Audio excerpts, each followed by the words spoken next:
Good evening.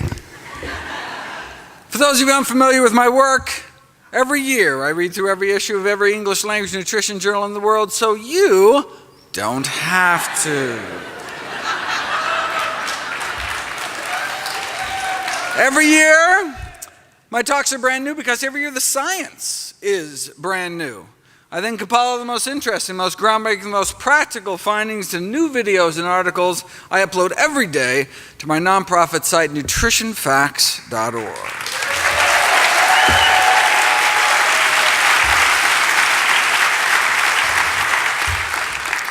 Everything on the website is free. There's no ads, no corporate sponsorship, strictly non-commercial, not selling anything. Just put it up as a public service, as a labor of love.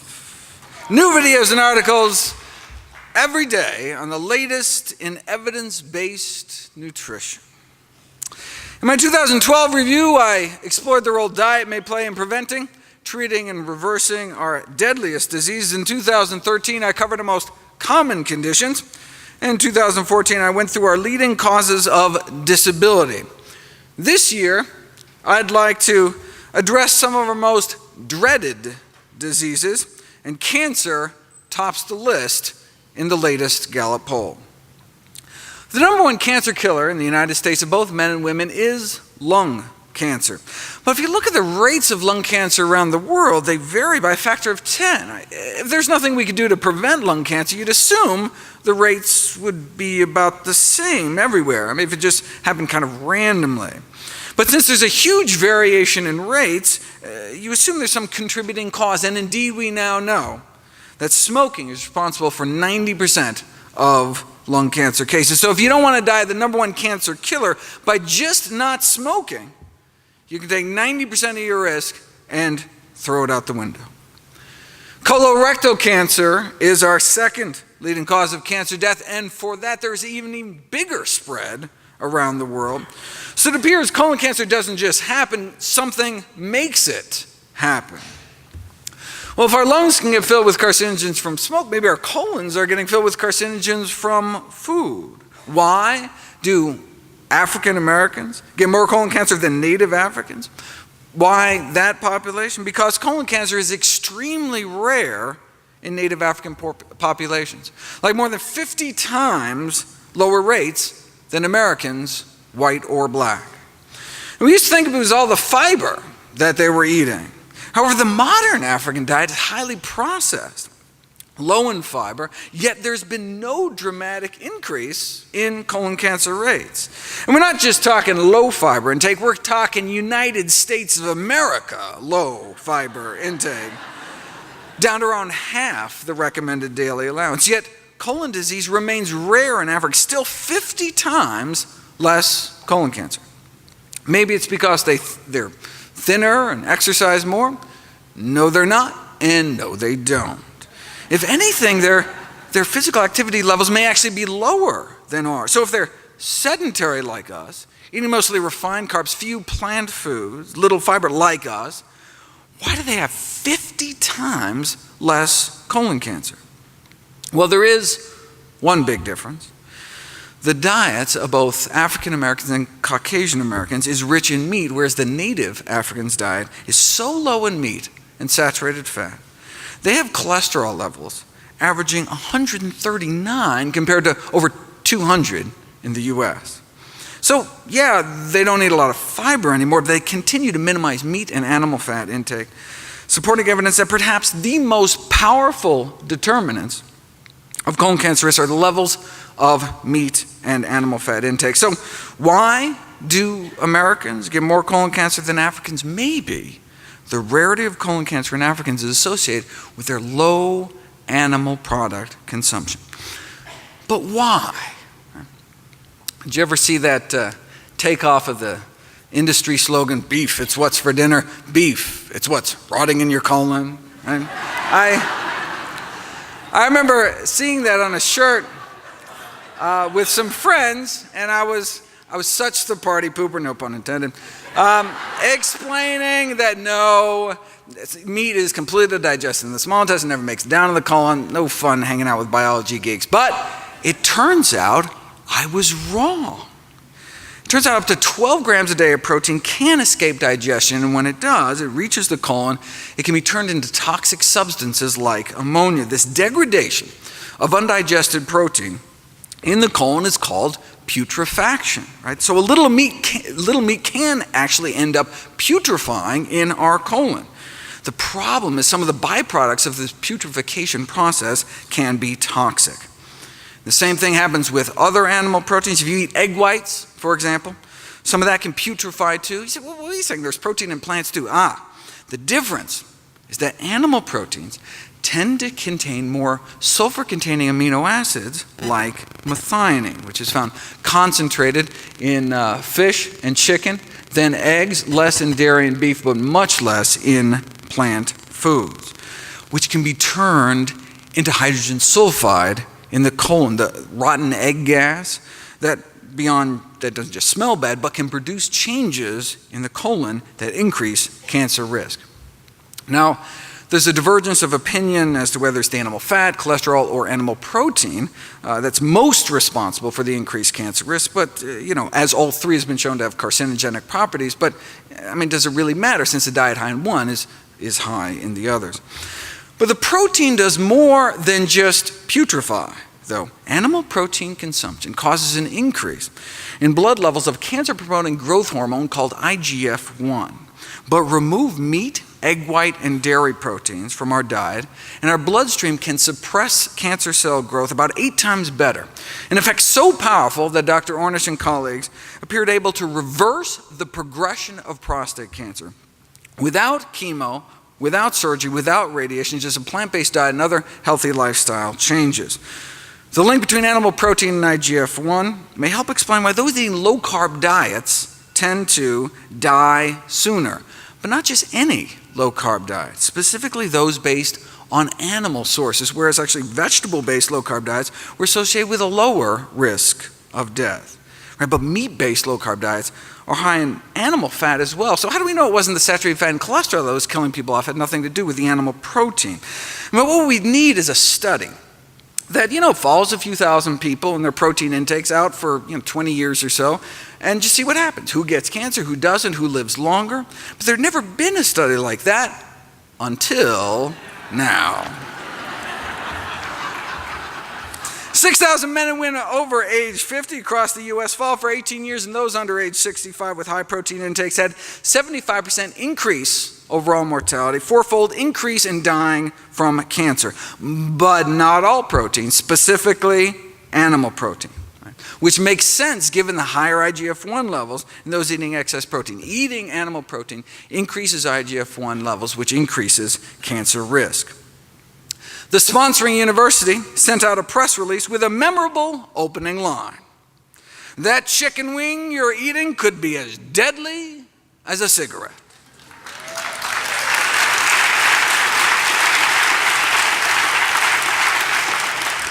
Explaining that eating a diet rich in animal protein during middle age makes you 4 times more likely to die of cancer, a mortality risk factor comparable to smoking. Look, almost everyone's going to have a cancer cell or a precancerous cell in them at some point. The question is, does it progress? And that may depend on what we eat. See, most malignant tumors are covered in IGF-1 receptors, but if we have less IGF-1, the tumor may not progress. And it wasn't just more deaths from cancer. Middle-aged people who eat lots of proteins from animal sources were found to be more susceptible to early death in general. Crucially, the same did not apply to plant proteins like beans. And it wasn't the fat, it was the animal protein that appeared to be the culprit. So what was the response to this revelation that diets high in meat, eggs, and dairy could be as harmful to health as smoking? One nutrition scientist replied that it was wrong and potentially dangerous. Not the discovery that animal protein may be killing people, but the way they were telling people about it. It could damage the effectiveness of important public health messages. A smoker might think, why bother quitting if my cheese and ham sandwich is just as bad for me?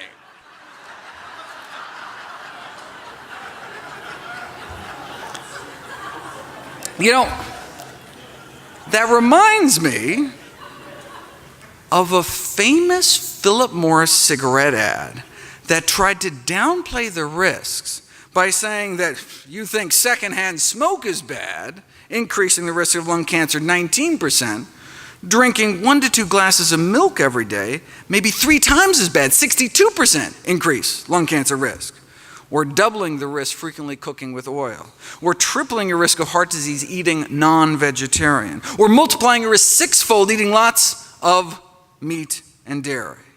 So they conclude, let's keep some perspective.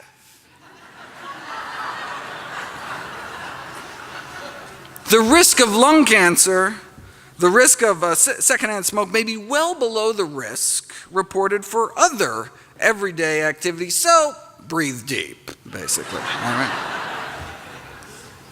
And that's like saying, oh, don't worry about getting stabbed because getting shot is much worse. How about neither? 2 risks don't make a right.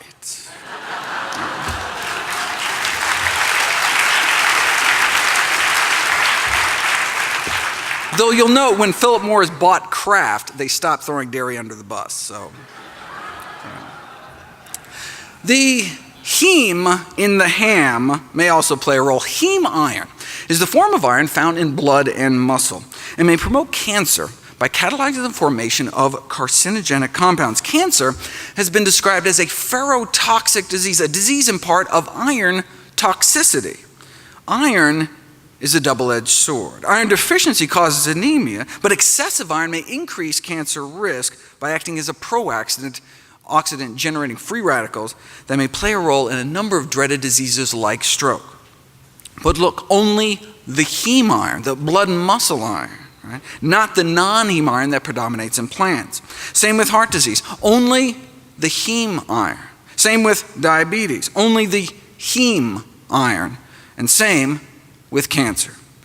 In fact, you can actually tell how much meat someone is eating by looking at their tumors.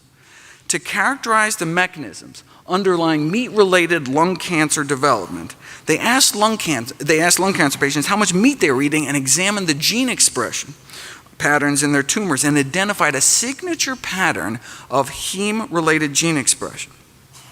Though they just looked at lung cancer, they expect these meat-related gene expressions changes to occur in other cancers as well. The safest form of iron, then, is non-heme iron, found naturally in abundance in whole grains, beans, split peas, chickpeas, and lentils, dried fruit, nuts, and seeds. How much money can be made on beans, though? So the food industry came up with blood-based crisp bread made out of rye and cattle and pig blood. One of the most concentrated sources of heme iron, about 2/3 more than chicken blood, though. If blood-based crackers don't sound appetizing, they do have cow blood cookies or blood-filled biscuits. The filling does end up dark-colored, chocolate-flavored paste with a very pleasant taste. Dark colored because spray-dried pig's blood can have a darkening effect on a food product's color, but the worry is not the color or the taste, it's the heme iron, which because of the potential cancer risk is not considered safe to add to foods for the general population. This reminds me of nitrosamines, a class of potent carcinogens found in cigarette smoke. They are considered so toxic that carcinogens of this strength in any other consumer product destined for human consumption would be banned immediately. And if that were the case, they would have to ban meat. One hot dog has many nitrosamines and nitrosamines as 5 cigarettes. And these carcinogens are also found in fresh, unprocessed meat as well, beef, chicken, pork. But practice meatless Mondays and you can wake up Tuesday morning with nearly all these carcinogens washed out of your system. So toxic, nitrosamines should be banned immediately, but are still allowed for sale in cigarettes and meat because the carcinogens are found there naturally, right? It'd be illegal to add them, but hey, if they're found there, right? Just like the heme iron, not safe enough to expose the general population to, but allowed for sale at the deli counter. The irony is that the iron and the protein are what the industry boasts about, right? Those are supposed to be the redeeming qualities of meat, right? Protein and iron. But sourced from animal foods may do more harm than good. And that's not to mention all the other stuff, like the saturated fat and industrial pollutants and hormones that may play a role in our third leading cancer killer, breast cancer. Steroid hormones are unavoidable in food of animal origin, but cow milk may be particular concern. The hormones naturally found in even organic cow's milk may have played a role in the studies that found that a relationship between milk and dairy products with human illnesses, not just like teenagers' acne, but prostate, breast, ovarian, and uterine cancers, many chronic diseases plaguing the Western world, as well as male reproductive disorders, from an increased risk of early puberty all the way to endometrial cancer in older women. But hormonal levels in food could be particularly dangerous in the case of vulnerable populations such as young children and pregnant women, in which even a small hormonal intake could mean a large change in metabolism. Look, dairy milk evolved to put a few 100 pounds onto a calf, right? But the consequences of a lifetime of human exposure to growth hormones in milk has not been well studied. Look, we know milk consumption increases IGF-1, which is linked to cancer, and we're milking cows while they're pregnant, leading to particularly high levels of hormones. Although dairy products are an important source of hormones, other products of animal origin must be considered as well. This could explain why women can cut their breast cancer risk more than half by not just being normal weight and limiting alcohol, but also eating mostly foods of plant origin. Now, to help differentiate the effects of diet from other behaviors like smoking, drinking on overall cancer incidence, Adventists were compared to Baptists. Now, both discourage alcohol and tobacco, but Adventists go further, encouraging reduction of meat. In general, the Adventists had less cancer than the Baptists, and within Adventist populations, the vegetarians did even better, and those eating the most plant-based did the best. All edible tissues of animal origin contain estrogen. This may explain why women avoiding all animal products have a twinning rate which is 1/5 that of vegetarians and omnivores. It appears vegan women have 5 times fewer twins, presumed to be because they're not exposed to all these hormones in the diet.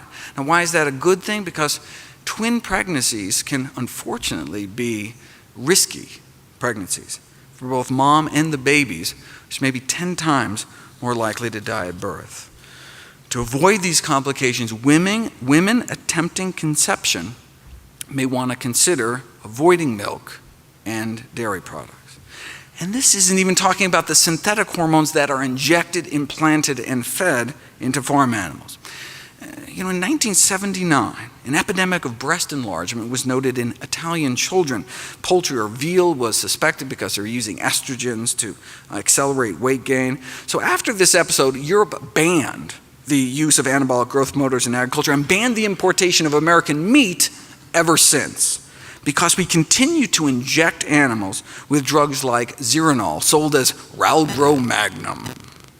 You drip Zeranol-containing blood from implanted cattle onto normal breast cells, human breast cells in a petri dish, and you transform them into breast cancer cells within 21 days.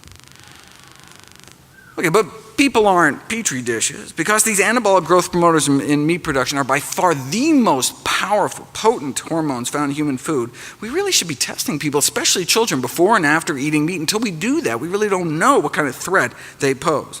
Though the fact that Zeranol is as potent as DES should concern us. DES is another synthetic estrogen marketed to pregnant women, all pregnant women, until 1971, when it was shown to cause cancer of the vagina in their daughters. But it was also used in meat. In the absence of effective federal regulation, the meat industry uses hundreds of animal feed additives with little or no concern about the cancer-causing and other toxic effects. Illustratively, after decades of misleading assurances about the safety of DES in the meat supply, we finally banned it some 40 years after it was already shown to cause cancer. The meat industry then promptly switched to other potentially carcinogenic additives such as this Ralgro Magnum. When girls started dying of vaginal cancer, DES-treated meat was subsequently banned in Europe. However, misleading insurances, including the deliberate suppression of residue data, managed to delay a U.S. ban on DES in the meat supply for another 8 years. Where are we today? Virtually the entire U.S. population consumes without any warning, label, or information unknown, unpredictable amounts of hormone residues in meat products over a lifetime. If all hormonal and carcinogenic feed additives aren't banned immediately, the least we could do is label them. Label the hormone residue levels in all meat products, including dairy and eggs. Speaking of eggs, the next on the dreaded list of diseases is heart disease. Eggs are the number one source of choline, which can be converted by gut bacteria into a toxin that increases the risk of stroke, heart attack, and death. Eggs are also the number one source of cholesterol. Why does it matter if we have lots of cholesterol circulating throughout our bloodstream? Cholesterol doesn't just infiltrate our arteries and help that form those inflamed pockets of pus within our arterial walls, but may play an active role in the final fatal plaque rupture. Cholesterol crystals may actually pop our plaque. If you look at ruptured plaques from autopsies, they're filled with cholesterol crystals protruding from the plaque. Cholesterol in the plaque may get so supersaturated that it reaches a point that it crystallizes like rock candy. And the growing crystals may then burst the plaque open. Here's a cholesterol crystal shooting out the top of a test tube. When you look at the tips of the crystals under a microscope, they are sharp, jagged needles. They placed a thin membrane over the top of the test tube to see if the needles would poke through. And indeed, the sharp tips of the cholesterol needles cut through the membrane. So they showed that as cholesterol crystallizes, the peak volume then increases rapidly, and then sharp-tipped crystals can cut through and tear membranes, suggesting there's this crystallization of supersaturated cholesterol in atherosclerotic plaques that can induce those final ruptures. And indeed, that's what you see on autopsy. All patients who died of acute heart attacks had these perforating cholesterol crystals like this, sticking out of their plaques, but no crystals were found perforating the arteries of people with severe atherosclerosis that first died of other kind of non-cardiac causes. This can explain why dramatically lowering cholesterol levels with diet and drugs if necessary can reduce the risk of fatal heart attack by pulling cholesterol out of the artery wall, decreasing the risk of crystallizing these cholesterol needles that can then pop the plaques in our arteries. High cholesterol can also cause what's called fatty liver disease, our next global chronic disease epidemic. Fatty deposits in our liver can trigger inflammation and result in liver cancer, failure, and death.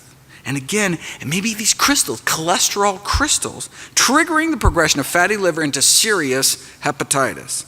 We're talking dietary cholesterol, the cholesterol people eat in eggs and other animal products. Strong association between cholesterol intake and hospitalization and death from cirrhosis and liver cancer.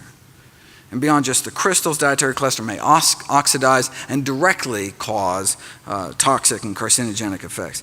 It was not appreciated until recently that the average cholesterol in the United States, the so-called normal levels, were actually abnormal, accelerating the blockages in our arteries and putting a large fraction of the normal population at risk. Having a normal cholesterol in a society where it's normal to drop dead of a heart attack, not necessarily a good thing.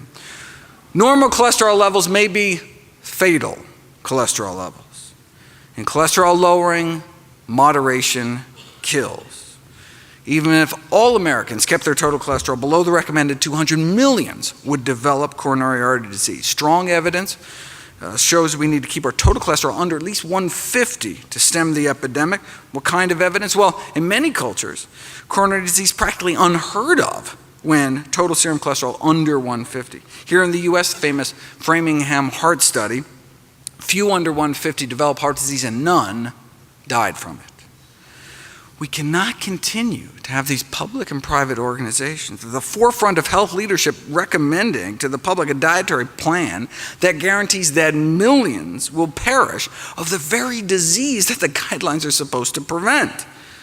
The reason given by health authorities to not tell people the truth, for not advocating what the science shows is best, was that it might frustrate the public. who may have difficulty getting their cholesterol levels that low. Right?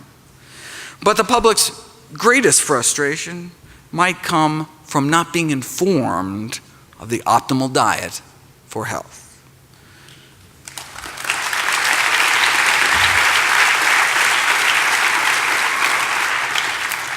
Heart disease can be reversed with a plant-based diet. The evidence justifies igniting a social movement. Let the people lead, and eventually the government will follow. You know, some criticize plant-based diets for being extreme. You want extreme, though?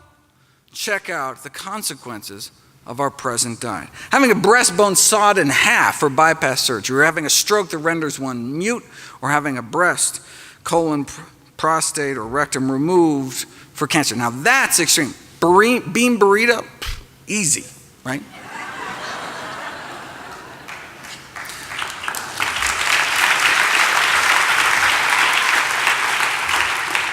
Instead of just bypassing the problem, literally, you can treat the cause. Arrest and reverse heart disease, our number one killer, with a whole food, plant-based diet. Next on the list is arthritis, such as rheumatoid arthritis, chronic inflammatory systemic disorder causing progressive destruction of the joints. As many as 80% become disabled, can cut 18 years off one's lifespan. There are drugs, but unfortunately they're often associated with severe side effects: blood loss, bone loss, immunosuppression, toxicity to liver and eyes. There's got to be a better way. Well, populations that eat more meat do seem to have more rheumatoid arthritis, and there have been some dramatic case reports of rheumatoid arthritis attacks being triggered by consumption of animal products, starting about 6 to 10 hours after ingestion of animal protein, lasting a few days, but they stop when patients stop consuming animal products. The researchers suggest that immune complexes formed by the body attacking animal proteins may promote autoimmune reactions inside the joints themselves, and indeed, those with rheumatoid arthritis have striking elevations in antibodies to foods like fish, pork, egg whites, dairy proteins, and even some cereals. It could also be because of a pro-inflammatory effect of meat fats or free radicals from the iron accumulating in the joints or other mechanisms. But look, case reports, country-by-country analyses can really only raise questions. Right? To prove cause and effect, you need an interventional study to put it to the test. Here we go. 13-month. Long randomized controlled trial, plant-based diets for rheumatoid arthritis. Patients put on a vegan diet for 3.5 months and then switched to an egg-free vegetarian diet for the remainder. Compared to the control group that didn't change their diet, the plant-based group significant improvement in morning stiffness within the first month, cutting the number of hours they suffered from joint stiffness in half, a drop in pain, a drop in disability. They reported subjectively just feeling better, significant improvement in their grip strength, fewer tender joints, fewer tenderness per joint, and less swelling. They also had dramatic drops in inflammatory markers in the blood, SED rate, C-reactive protein, white count, highly significant and clinically relevant findings. What about osteoarthritis, most frequent cause of physical disability among older adults, affecting about 20 million Americans, affecting maybe 20% of Americans in the coming decades, becoming more and more widespread among younger people. You know, osteoarthritis is characterized by loss of cartilage within the joint. And we used to think there was just kind of wear and tear, but it's now generally accepted it's an active joint disease with an inflammatory component. So if the loss of cartilage is caused by inflammation, maybe if we put people on an anti-inflammatory diet, it could help, like with rheumatoid arthritis. Using optimal nutrition and exercise as a first-line intervention could well be the best medical practice. So where's the best science on what optimal nutrition might look like? The China study is a prime example, showing the serious health consequences. The serious health consequences of high consumption of pro-inflammatory foods, meat, dairy, fat, and junk. and low consumption of anti-inflammatory plant foods, right? Whole grains, vegetables, fruits, beans, split peas, chickpeas, lentils. The unnatural Western diet contributes to this low-grade systemic inflammation, oxidative stress, tissue damage, irritation, placing the immune system in this kind of overactive state, which can be kind of a common denominator for these conditions like arthritis. Next on the list is stroke and high blood pressure. We go together because high blood pressure, number one, risk factor for stroke. The Predimed study found that a Mediterranean diet with nuts could cut stroke risk nearly in half, though they were still having strokes, right? Half as many strokes, but it was still a stroke-promoting diet. And heart attack promoting as well. So that's what Dr. Ornish noted when he wrote in, no significant reduction in the rates of heart attack, death from cardiovascular disease, death from any cause, just that stroke benefit. But hey, I mean, that's something. I mean, Mediterranean diet is certainly better than what most people are consuming, but even better, maybe a diet surrounding whole plant foods shown to actually reverse heart disease, not contribute to it. That may be true, the authors of the study reported, but the major problem with Ornish's diet is, it just doesn't taste good, so hardly anyone sticks to it. But it's not true. Ornish got extraordinary adherence in his studies, with no difference in any of the acceptability measures, same enjoyment compared to their regular diet. They even had success in barbecue country, rural North Carolina. See, stricter diets may meet greater acceptance among patients than more modest diets because they may work better. Greater adherence means greater disease reversal.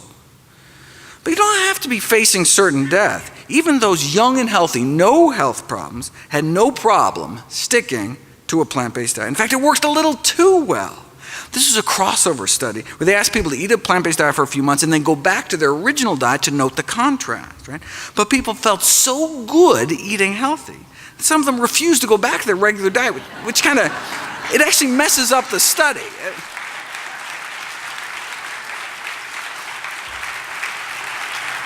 So they were, losing weight with no calorie counting or portion control. They had more energy. Their periods got better digestion, better sleep. And many were like, no way, we're not going back, right?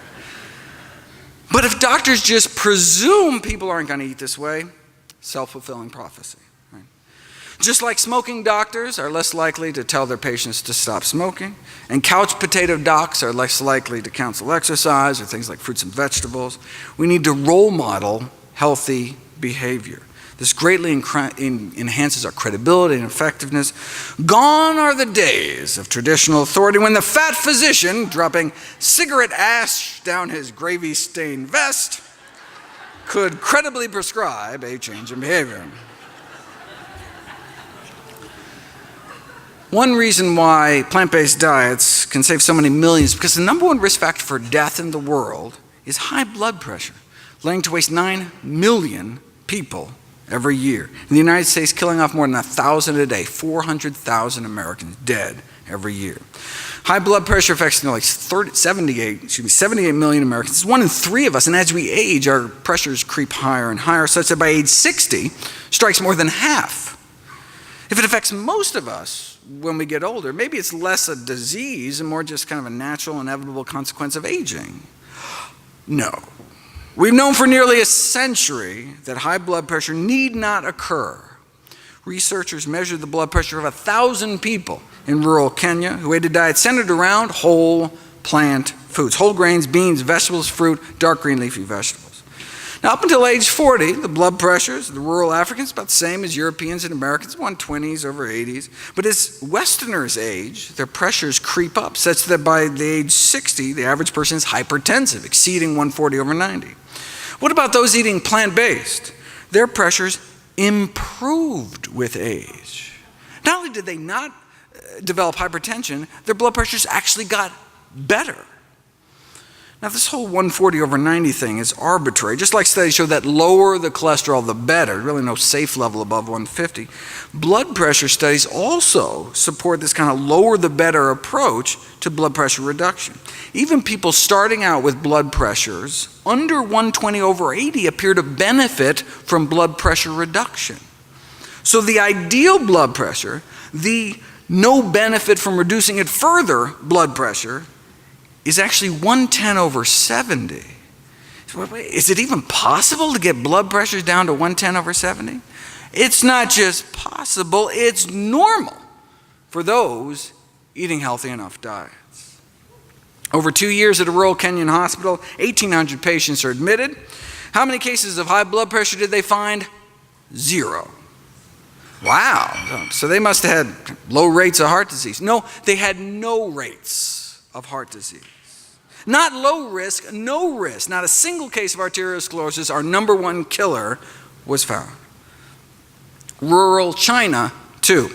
About 110/70 their entire lives. Now, look, Africa, China, vastly different diets, but what they share is the common theme that they're plant-based day to day, with meat only eaten kind of on special occasions. Now, why do we think it's the plant-based nature of their diet that was so protective? Because in the Western world, as the American Heart Association has pointed out, the only folks really getting down that low are the strict vegetarians, coming in at about 110/65. So, does the American Heart Association recommend a strict vegetarian diet? No, they recommend the DASH diet. The DASH diet has been described as a lacto-vegetarian diet, but it's not. It emphasizes fruits and vegetables and low-fat dairy, but just a reduction in meat. Why not vegetarian? I mean, we've known that for decades, food of animal origin highly significantly associated with blood pressure. In fact, you can take vegetarians, pay them enough to eat meat, and you can see their blood pressures go right up. So when the DASH diet was created, were they just not aware of this landmark research done by Harvard's Frank Sachs? No, they were aware. The chair of the design committee that came up with the DASH diet was Frank Sachs. See, the DASH diet was explicitly designed with the number one goal of capturing the blood pressure lowering benefits of the vegetarian diet, yet contain enough animal products to make it palatable to the general public. In fact, Sachs found that the more dairy vegetarians ate, the higher their blood pressures went, but you have to make the diet acceptable. Recent meta-analysis found that vegetarian diets were good, but strictly plant-based diets may be better. Vegetarian diets in general confer protection against cardiovascular disease, some cancers, and death, but completely plant-based diets seem to offer additional protection for obesity, hypertension, type 2 diabetes, and heart disease mortality. Based on a study of 89,000 Californians, those eating meat-free diets appeared to cut the risk of high blood pressure in half, but those eating meat-free, egg-free, and dairy-free diets cut their risk 75%. Now, if, however, you're eating a whole food plant-based diet and still not hitting 110/70, there are a few plants recently found that may offer additional protection. Randomized placebo-controlled study found that a cup of hibiscus tea with each meal significantly lowers blood pressure. In fact, tested head-to-head against a leading blood pressure drug called captopril, 2 cups of hibiscus tea every morning, as effective as the drug. Another randomized placebo-controlled trial found a few tablespoons of ground flax seeds a day induced one of the most potent antihypertensive effects ever achieved in a dietary intervention, 2 to 3 times more powerful than instituting an endurance exercise program. There's no reason you can't do both. Red wine may help, but only if the alcohol has been taken out. Sorry. Raw vegetables or cooked, and the answer is both, though raw may actually work better. Kiwi fruit didn't seem to work at all, even though the study was actually published by a kiwi fruit company. Maybe they should have taken direction from the California Raisin Marketing Board, which came out with this study showing that raisins can reduce blood pressure, but only apparently compared to fudge cookie, Cheez-Its, and Chips Ahoy. They know like the big pharma trick of choosing the right control group. Next on the dreaded list is diabetes and vision loss, which go together since diabetes is the leading cause of preventable middle-aged blindness. Even with intensive diabetes treatment, at least 3 injections of insulin a day or these implantable insulin pumps, the best we can offer is usually just a slowing down of the progression of your disease. We can slow down your blindness with modern medicine. But a half century ago, Kempner at Duke proved you could reverse it with an ultra-strict plant-based diet, mostly rice and fruit. 44 consecutive patients with diabetic retinopathy, 30% of their cases, their eyes improved from like this to that. That's not supposed to happen. Diabetic retinopathy was considered a sign of irreversible damage. What does this mean in real life? Unable to even read headlines to normal vision. How do we treat diabetic retinopathy these days? With steroids and other drugs injected straight into the eyeball. And if that doesn't work, there's always pan-retinal laser photocoagulation, in which laser burns are placed over nearly the entire retina. Surgeons literally burn out the back of your eyeball. Now, why would they do that? Well, one theory is that if you kill off most of the retina, the little remaining piece you have will get more of the blood flow. Now, when I see this, along with Kempner's work, I can't help but feeling like history's been reversed. Like, yeah, can you believe 50 years ago we had that barbaric burn out your socket surgery, but now, thankfully, we know that through dietary interventions alone, we can sometimes reverse the blindness, right? But instead of learning, medicine seems to have forgotten. The most efficient way to avoid diabetic complications is to simply eliminate the diabetes in the first place, which is often feasible with a healthy enough diet.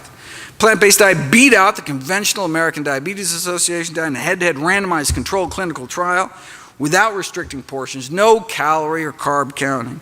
A review of all such studies found that those following plant-based diets experience better improvements compared to those diets that include animal products. But this is nothing new. The successful treatment of type 2 diabetes with a plant-based diet was demonstrated back in the 1930s, showing that a diet centered around vegetables, fruits, whole grains, and beans, more effective in controlling diabetes than any other diet.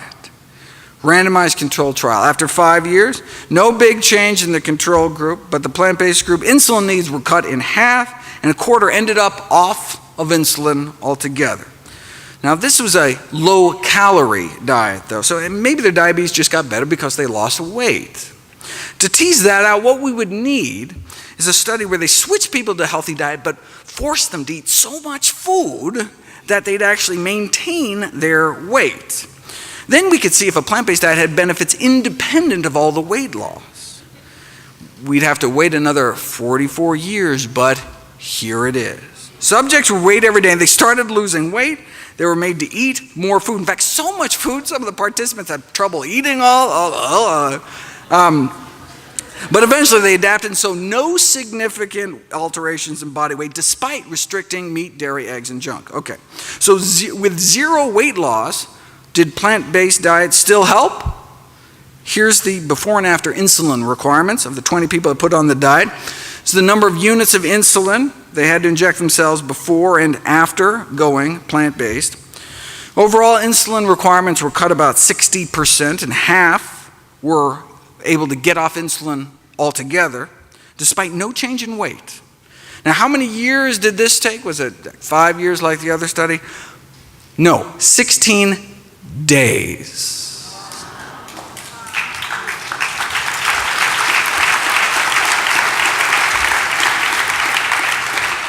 So we're talking diabetics who have had diabetes for as long as 20 years, injecting as much as 20 units of insulin a day, and then as few as 13 days later, they're off insulin altogether, thanks to less than 2 weeks of a plant-based diet. Diabetes for 20 years, then off all insulin in less than 2 weeks. Here's patient 15, 32 units of insulin on the control diet, and then 18 days later on none. Lower blood sugars on 32 units less insulin. That's the power of plants. And as a bonus, their cholesterol dropped like a rock too, in 16 days to under 150. Just like moderate changes in diet usually result only in modest reductions in cholesterol, asking patients with diabetes to make moderate changes achieves equally moderate results, which is one possible reason they end up on drugs, injections, or both. Right? Everything in moderation is a truer statement than people realize. Moderate changes in diet can leave one with moderate blindness, moderate kidney failure, moderate amputations,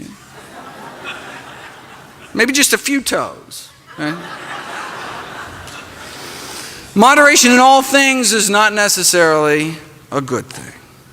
The more we as physicians ask from our patients, the more we are likely to get. The old adage, shoot for the moon, seems to apply, may be more effective than limiting patients to small steps that may sound more manageable, but not sufficient to actually stop the disease. The only thing better than reversing diabetes is not get it in the first place. You know, that study that purported to show that diets high in meat, eggs, and dairy could be as harmful to health as smoking supposedly suggested that people under 65 who eat lots of animal protein 4 times as likely to die from cancer or diabetes. But if you look at the actual study, you'll see that's not true. Those eating a lot of animal protein didn't have just 4 times more risk of dying from diabetes. They had 73 times higher risk of dying from diabetes. As one eats more and more plant-based, there appears to be a stepwise drop in the rates of diabetes, down to 78% lower prevalence among those eating strictly plant-based, where protection building incrementally as one moved from eating meat daily to less than daily, right? To just fish, to no meat, to no eggs and dairy either. Similar pattern was found for the leading cause of vision loss among elderly, cataracts, right? This suggests it's not all or nothing. Any steps we can make towards eating healthier may accrue benefits. But why? Why is total meat consumption associated with higher risk of diabetes, especially processed meat, particularly poultry? Well, there's a whole list of potential suspects, culprits in meat. Yes, it may be the animal protein. Maybe it's the animal fat. Maybe it's the cholesterol. Maybe it's the iron leading to free radical formation, which can cause inflammation. Advanced glycation end products are another problem. They promote oxidative stress and inflammation, and food analyses show the highest levels of these so-called glycotoxins are found in meat. Here are the 15 most contaminated foods found with glycotoxin contamination. Chicken, pork, chicken, beef, chicken, beef, chicken, turkey, chicken, fish, beef, and McNuggets. I don't know if you can actually call that chicken, but all right. Though other foods from animal sources can also harbor these pro-oxidant chemicals. Now in this study, they fed diabetics foods packed with glycotoxins, chicken, fish, eggs, and their inflammatory markers shot up, like tumor necrosis factor, C-reactive protein. Thus in diabetics, these dietary AGEs can promote inflammatory mediators leading to tissue injury. The good news is that restricting these kinds of foods may suppress the inflammatory effects of these glycotoxins, may be kind of the missing link between increased consumption of animal fat and meat and the subsequent development of type 2 diabetes in the first place, as well as Alzheimer's disease, the final disease on our dreaded list. Dietary AGEs appear to be important risk factors for Alzheimer's disease as well. If you measure the urine levels of glycotoxins flowing through the bodies of older adults, those with the highest levels went on to suffer the greatest cognitive decline over the subsequent 9 years, as well as the greatest brain shrinkage, it's called cerebral atrophy, all helping to explain why those who eat the most meat may have triple the risk of getting dementia compared to long-time vegetarians. The bottom line is that the same diet that may help prevent the other dreaded diseases, cancer, heart attacks, arthritis, stroke, high blood pressure, diabetes, vision loss, may also help prevent brain loss and Alzheimer's as well. You know, one disease is not on the list is ALS, or Lou Gehrig's disease, which strikes healthy middle-aged people seemingly at random, holds little hope for treatment and survival.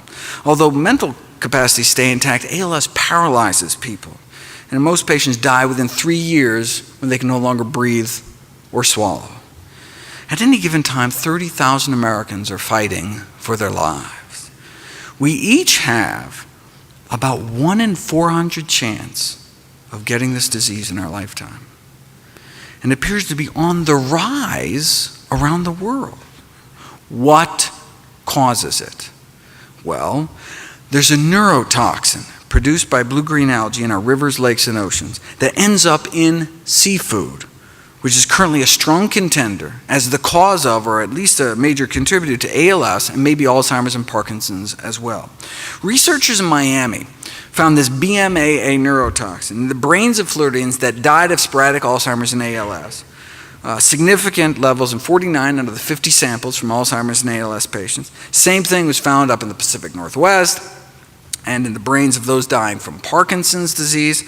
You can also apparently pick up more of this neurotoxin in the hair of live ALS patients compared to controls. So is this neurotoxin present in Florida seafood? Yes, in both freshwater fish, shellfish, oysters, bass, etc., and out into the bay. Not just in Florida.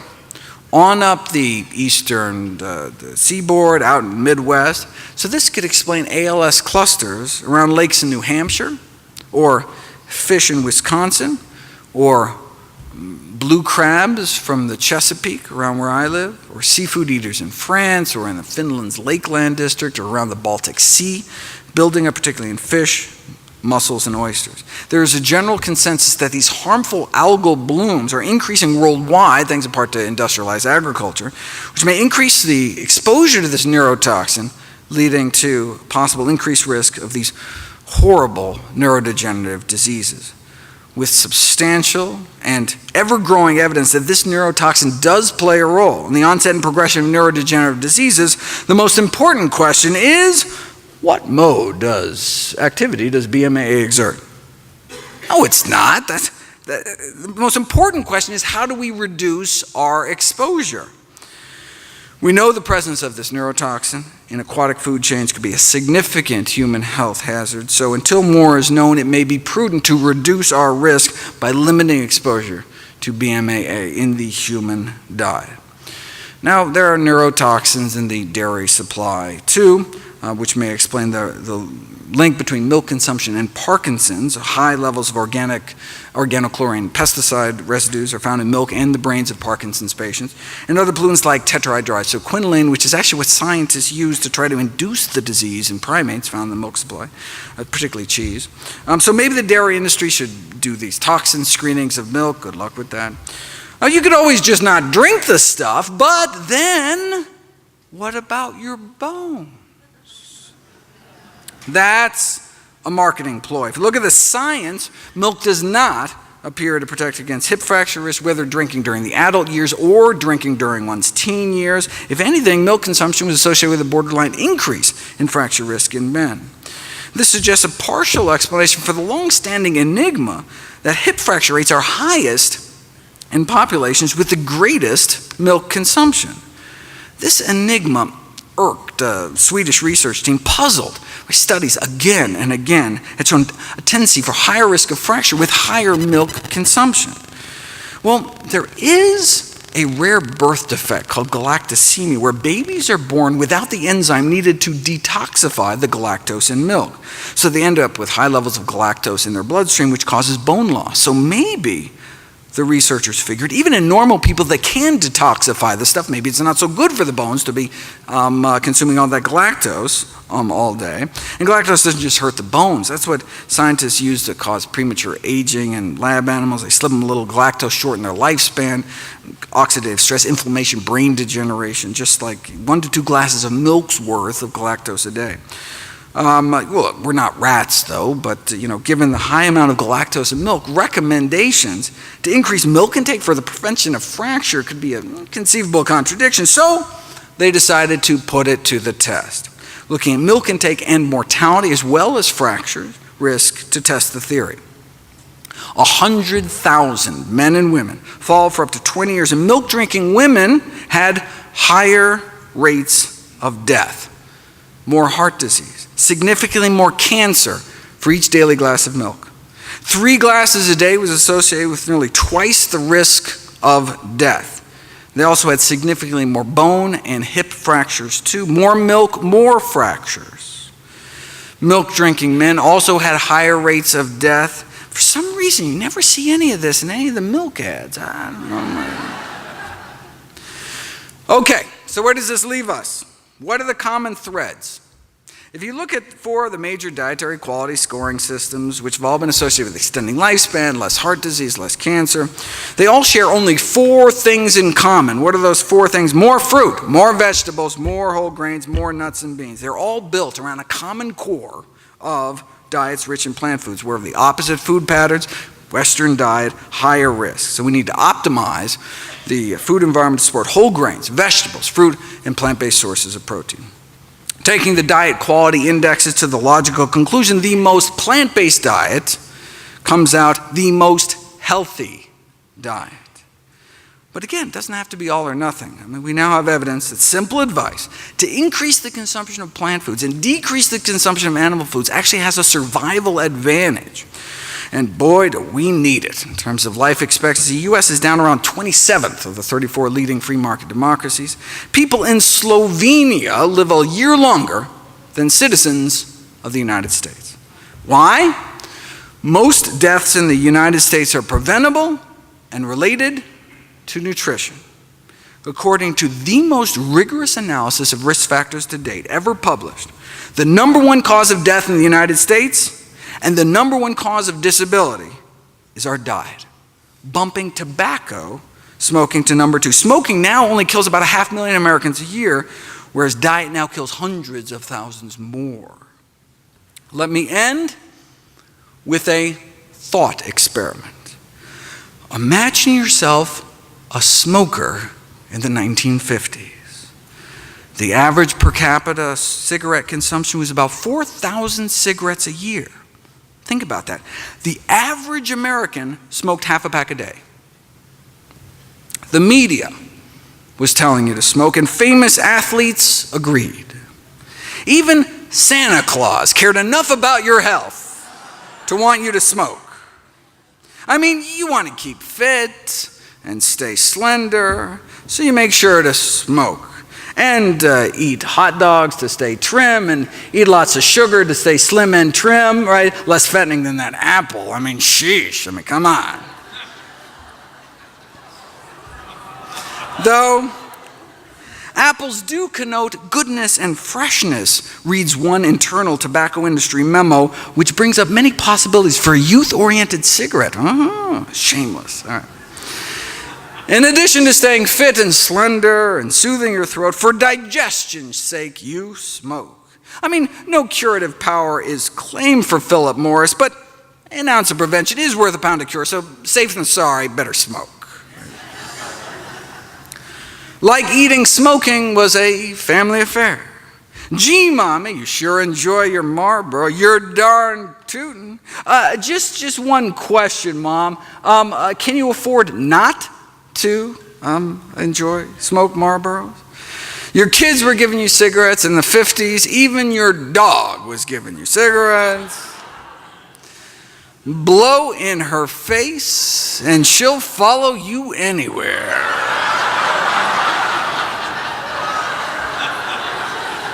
After all, they're so round, no woman ever says no to Winchester. They're so round, so fully packed.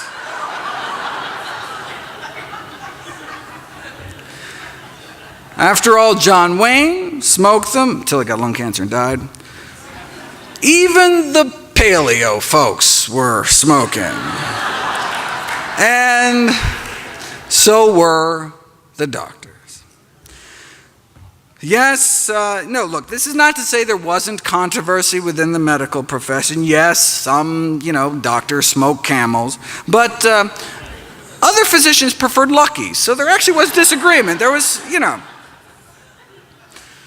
eminent doctors on high and impartial medical authority call for Philip Morris. Even the specialists could not agree which cigarette was better for your throat, so best to stick to the science, right?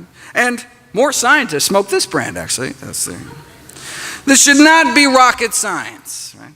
But even the rocket scientists have their own brand for the man who thinks for himself, right? What was the government saying? Smoke Luckies. I mean, who wouldn't want to give their throat a vacation, right? Not a single case of throat irritation. How could your nose or throat be adversely affected when cigarettes are just as pure as the water you drink? Look, and if you do get irritated, no problem. Your doctor can write you a prescription for cigarettes. This is from the Journal of the American Medical Association. After all, don't smoke is advice hard for patients to swallow. Reminds me of a recent survey of doctors who found the number one reason doctors don't prescribe heart-healthy diets today was their perception that patients fear being deprived of all the junk they're eating. After all, Philip Morris reminded us, we want to keep our patients happy. To make a radical change in habit would do harm. You're a doctor, you don't harm your patients. The tobacco industry gave these medical journals big money to run ads like these. Not a problem, though Philip Morris claims come from completely reliable sources based on studies by recognized authorities published in leading medical journals, even kindly offering to sell free packs of cigarettes to doctors so they can test them out themselves. So see you at the next AMA convention in the Smokers Lounge. What did the American Medical Association have to say for itself? Well, like most other medical journals, they accepted tobacco ads. They have yet to see an autopsy, the official editorial board said, with a single lesion with a Marlboro lesion on it, right, label on it. So when mainstream medicine is saying smoking on balance may be beneficial for you, when the American Medical Association is saying that, then where could you turn back then if you just wanted the facts? What's the new data advanced by science? She was too tired for fun, and then she smoked a Camel. Babe Ruth spoke of proof positive medical science, that is, when he still could speak before he died of throat cancer. Now, some of the science did leak out, causing a dip from about 11 cigarettes a day per person down to about 10. But those that got scared could always choose the cigarettes that take the fear out of smoking, right? Or even better, choose the cigarette that gives you the greatest health protection. Now, if by some miracle there was a smokingfacts.org website back then that could deliver the science directly, bypassing commercially corruptible institutional filters, you would have become aware of studies like this. An Adventist study in California in 1958 that showed that non-smokers may have at least 90% less lung cancer. But this wasn't the first. When famed surgeon Michael DeBakey was asked why his studies published back in the 30s linking smoking and lung cancer were ignored, he had to remind people what it was like back then. We were a smoking society. It was in the movies. Medical meetings were one big haze of smoke. It's like debates over cigarettes and lung cancer in Congress taking place in smoke-filled rooms, right? It makes me wonder what they serve at the Dietary Guidelines Committee breakfast buffets to this day, right? A famous statistician by the name of Ronald Fisher railed against what he called propaganda to convince the public that cigarette smoking was dangerous. He made invaluable contributions to the field, but his analysis of lung cancer and smoking was flawed by an unwillingness to examine the entire body of data available. Now, his smoke screen may have been because he was a paid consultant to the tobacco industry, all right, but also because he himself was a smoker, right? Part of his resistance may have been to the association, may have been because of his own fondness for smoking, which makes me wonder about some of the favorite foods that nutrition researchers may have of this day, right? You know, it always strikes me as ironic that when vegetarian researchers come out forward and list their diet as a potential conflict of interest, whereas not once in the 70,000 articles on meat in the medical literature have I ever seen a researcher disclose their non-vegetarian habits, right? Because it's normal, just like smoking was normal. So back to our thought experiment. If you're a smoker in the 50s in the know, what do you do? With access to the science, you realize that the best available balance of evidence suggests that your smoking habit not good for you, right? So, do you change your smoking habits or do you wait? If you wait until your physician tells you between puffs to quit, you may have cancer by then. If you wait until the powers that be officially recognized it, like the Surgeon General did in the subsequent decade, you could be dead by then. It took 25 years for the Surgeon General report to come out. It took more than 7,000 studies and the deaths of countless smokers before the first Surgeon General report against smoking was finally released in the 1960s. You'd think maybe after the first, maybe 6,000 studies, it would maybe give people a little heads up or something. Powerful industry. One wonders how many people are currently suffering needlessly from dietary diseases. Maybe we should have stopped smoking after the 700th study like this. With so much money and personal habit at stake, well, there's always going to be dissenters. But given the seriousness of the disease, the sum total of evidence, we shouldn't wait to put preventive measures in place. As a smoker in the 50s, on one hand, you had all of society, the government, the medical profession itself telling you to smoke. And on the other hand, the science, if you were lucky to know about studies like this. Right? Now fast forward 55 years. You know, there's a new Adventist study out of California warning Americans about the risks of something else they may be putting into their mouth. It's not just that one study, right? According to the latest review, the total sum of evidence suggests that mortality from all causes put together, many of the dreaded diseases, ischemic heart disease, cerebrovascular diseases like stroke, significantly lower in those eating meat-free diets, in addition to less cancer and diabetes. So instead of going along with America's smoking habits in the 50s, imagine you or someone you know going along with America's eating habits today. What do? With access to the science, you realize that the best available balance of evidence suggests that your eating habits are probably not good for you. If you wait until your physician, between bites, tells you to change your diet, it could be too late. Right? In fact, even after the Surgeon General's report, the medical community still dragged their feet. The AMA actually went on record withholding support from the Surgeon General report. They didn't endorse it. Could it have been because they had just received $10 million from the tobacco industry? Okay, so look, we know why the AMA have been sucking up to the tobacco industry, but why weren't individual doctors speaking out? Well, there were a few gallant souls ahead of their time, just as there are today, standing up against industries killing millions, but why not more? Maybe it's because the majority of physicians themselves smoke cigarettes, just like the majority of physicians today eat foods that contribute to our epidemic of dietary disease. What was the AMA's rallying cry back then? Everything in moderation. Sound familiar? Extensive scientific studies prove smoking in moderation. Okay. Today, the food industry used the same tobacco industry tactics, supplying misinformation, twisting the science. The same scientists for hire paid to downplay the risks of secondhand smoke and chemicals are the same hired by the National Confectioners Association to downplay the risks of candy, and the same hired by the meat industry to downplay the risks of meat. Consumption of animal products and processed foods cause at least 14 million deaths around the world every year. 14 million deaths. 14 million people dead every year.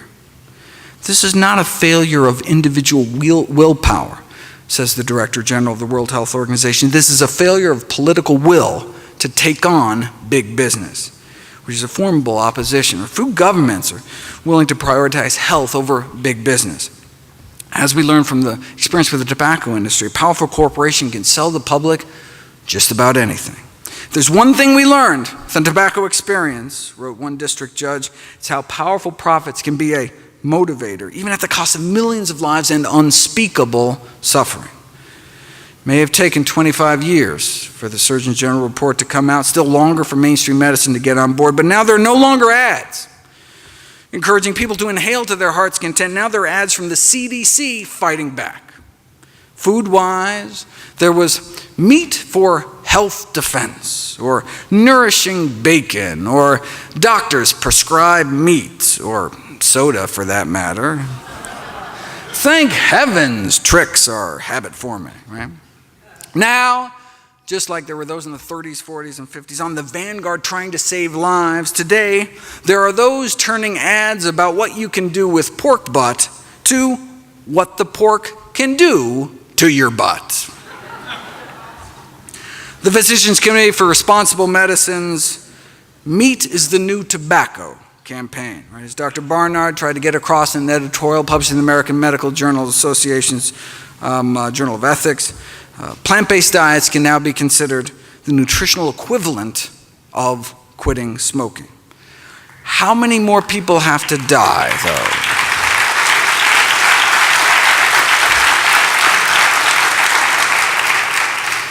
How many more people have to die before the CDC encourages people not to wait until open heart surgery to start eating healthy as well? How long is that going to take, though?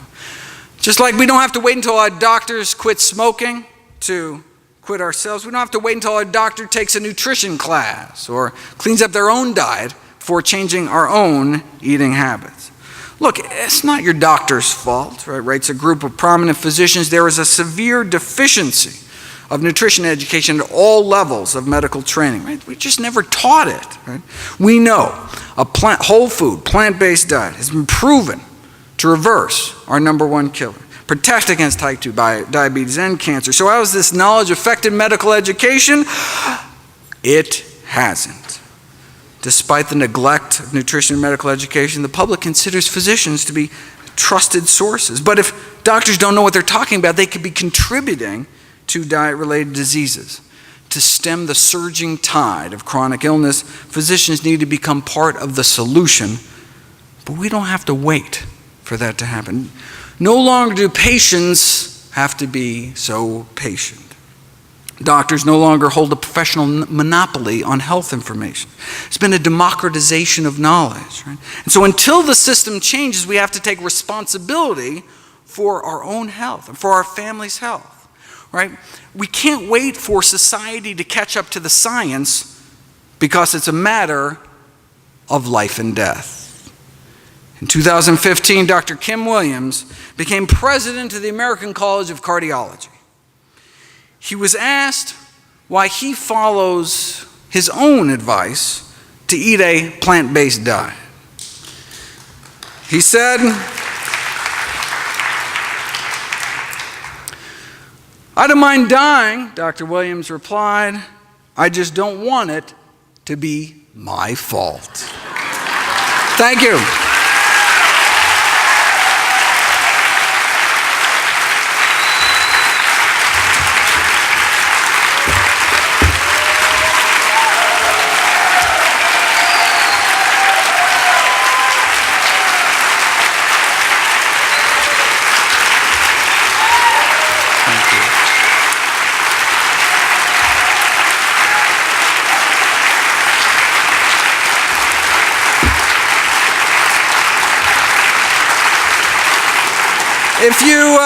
If you missed last year's talk, I have it on DVD, and the year before that, and the year before that. You should have come to Summerfest, that's it. But as well as 25 other DVDs, all proceeds from the sale of my books, DVDs, speaking engagements, all goes to charity. Speaking of which, mark your calendars. December 8th of this year, new book coming out, How Not to Die.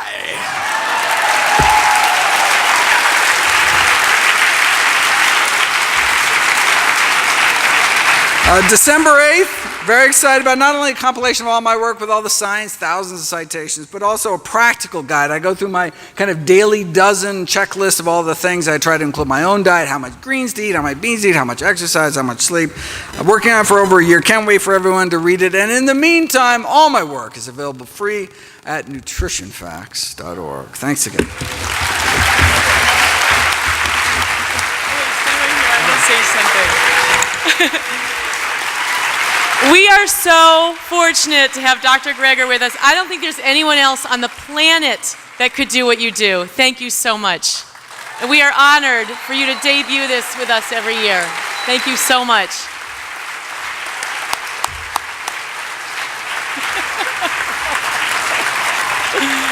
See everyone over at the LLC.